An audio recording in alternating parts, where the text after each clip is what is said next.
Hi everybody, welcome back. We're looking back into this Coolster 70cc pit bike, and we're going to check the timing and the valve lash. And I was going to check compression, and that turned into a whole different story. I'll tell you about it in a minute. Let's get into it.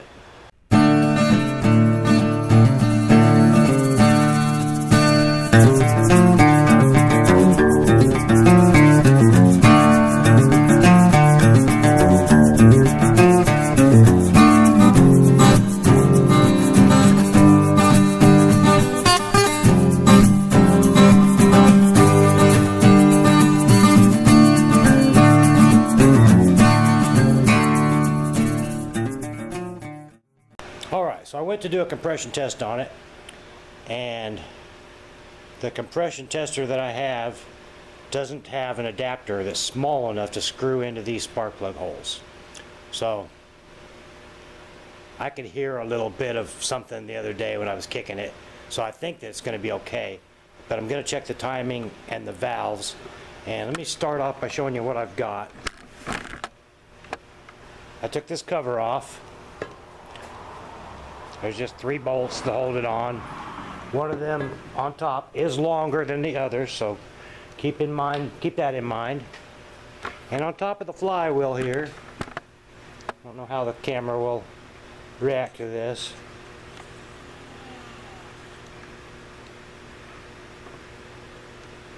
Whether it'll pick that up or not. There it goes a little bit. You can see some markings on there.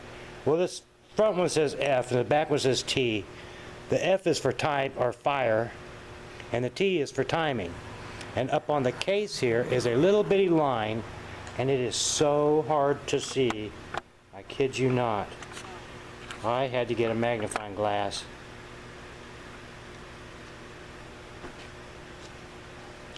Like so. And you still just can't see it good. But you want it on the compression stroke. Now with my naked eye, I can see the line is right there at the end of my fingernail. I think you can probably see it too, just a little bit maybe. Yeah, there you can see it a little bit. So you get them lined up, and then you turn your attention over here to this top of the head where this cover was on there, and how that's attached by this long bolt that comes all the way through from the other side and screws into the center of that. And there is a dot on that gear, and it's supposed to line up with a mark here on the front of this case. And again, I can see some Chinese markings, but I don't see anything that actually looks like a reference point. It looks straightforward like it's supposed to be. Oh, there's a little something right there, I think.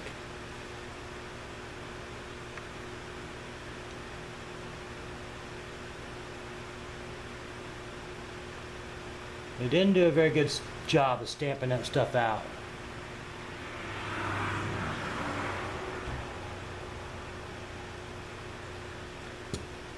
But anyway, the trick is you want it on compression stroke, and then you want to check these valves, which are, you take these little covers off. Let me turn this one. That's the bottom one. It has oil in it. Take these covers off. And these were just, I was surprised how loose they were. They weren't tight at all. Anyway, you can see the top of your valve down in here, or your valve rocker assembly, where you make your adjustment. And this one, I think you can see how wiggly it is. Well, that's probably too much slop. And the bottom one, you can hear it clicking. So it's probably real close. But I'm going to readjust them. And I've done research, and there seems to be a lot of different people with a lot of different ideas as to what these should be set at. And since these are a clone of a Honda motor, I pulled up a Honda 70cc service manual, and it says to set them at 2000s, both of them. Now I saw one guy said he sets the intake at 4000s, the bottom at 6000s. And somebody said, oh, that thing's gonna clatter and clack like crazy. It's like, well, geez. And some guys set them at 3. So what I'm gonna do is set them at 3 and turn it over, make sure everything goes smooth, and then we'll take it from there.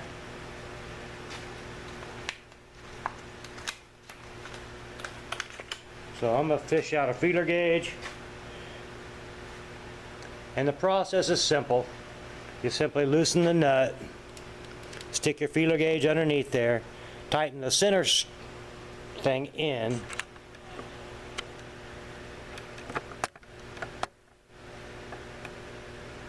until it's snug, and then you hold the center thing while you tighten this up. Then you remove your feeler gauge and check it.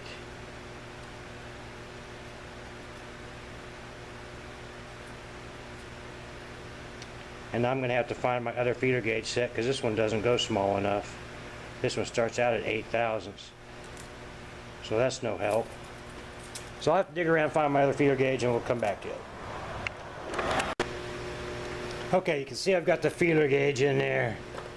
That's a 3/1000, and it takes a 9mm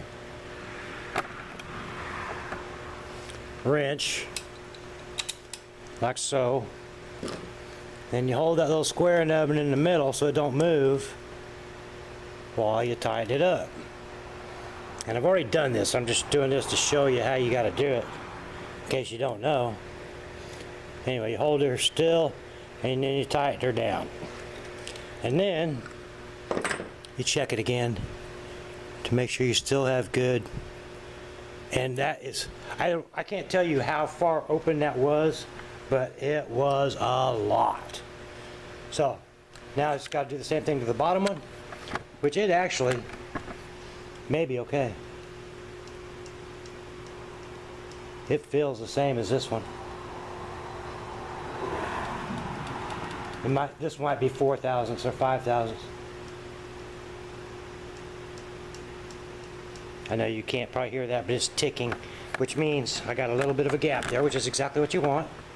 All right, I'm gonna do the bottom one, which is gonna be even more fiddly because I gotta do it upside down. Let's just see.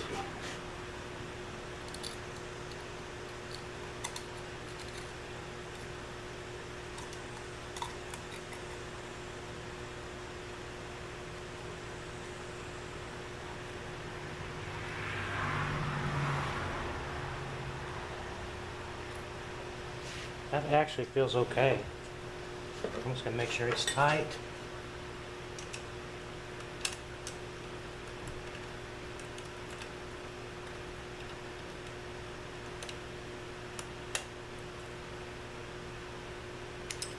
There it is.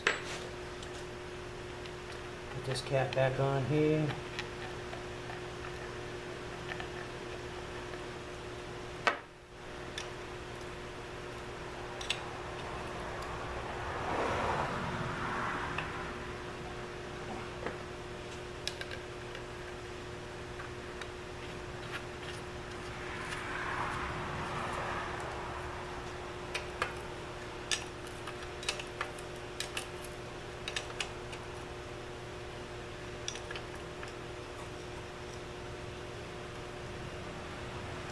As wide open as that was, I wouldn't be a bit surprised if it just wasn't able to suck any fuel in.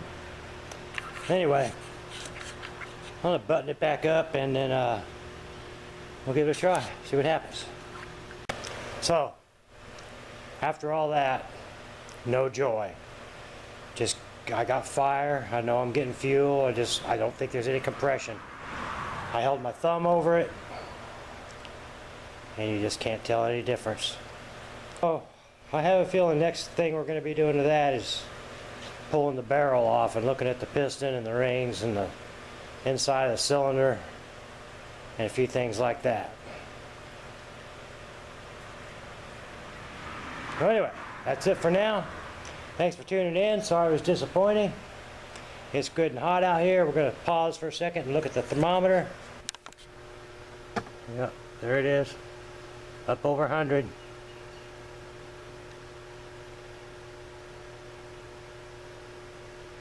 Right about 108 again. Dang.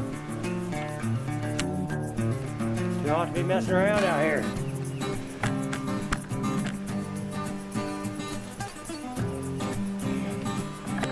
Huh. I just see something between those trees way over yonder. There's some sort of new road sign. I might have to go over there and look, see what that is. I'm just curious.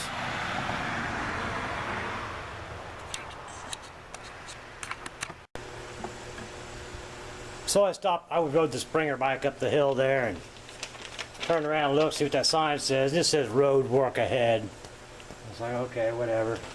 And I thought, well, while I'm coming back, I'll swing down here and check my mail.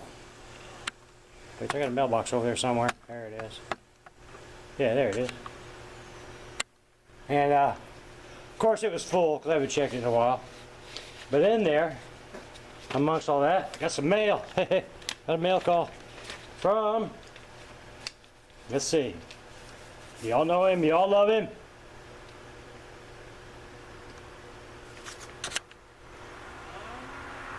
Drive Shaft Drew. Thank you, Drew. And on the back he wrote, "Hi Bruce. Hope all is great on your end of the world. Keep up the great videos. Drive Shaft Drew." That's awesome, man. Thank you very much. I know I've got several of you guys that I have told I will send stickers to, and I haven't done it yet. And I will be trying to get those out soon. Still trying to get a hold of my sticker guy and talk him into making me some more. I don't have enough to send out everybody I told him I'd send them out to. So that's kind of what I'm waiting on. But yeah. Alright. So this will go in the toolbox until I get around to putting all the rest of the stickers on there. And as for the rest of you guys, I'll see y'all later. Thanks for coming by. We'll keep you posted on this pit bike project. And just try to stay cool and stay well. And let's not forget, hey, this is important, hang on. Let's not forget our friend 231 Flash. Let's have some prayers for him. He's not in very good shape these days. I don't know exactly what's going on with him, but I know he's in the hospital again and possibly having surgery. That's as much as I know right now. But I know he could use our prayers and good thoughts about him, for him. Alright? Alright. Thanks guys. Appreciate you. Y'all take care. And we'll see you later. Okay? Alright. Cheers. Bye-bye.